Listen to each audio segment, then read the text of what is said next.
បាទសួស្តីបងប្អូនថ្ងៃនេះមានត្រាក់ទ័រមួយគ្រឿង95សាឆ្នាំ2022ចាស់ត្រូវការដាក់លក់ចឹងតាក់នេះស្អាតកង់មុខ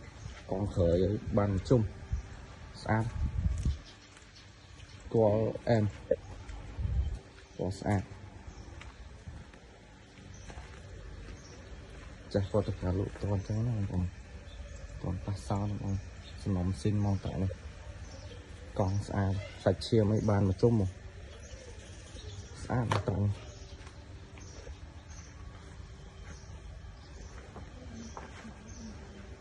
បាទបងប្អូនណាចាប់អារម្មណ៍អីអាច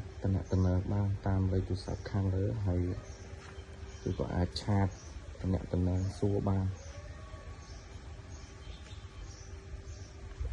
តោះនេះជ្រាបហើយបានទៅទៅស្អាត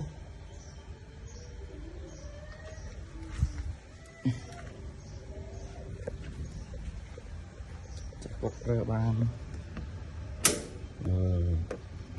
1200ម៉ោងនេះ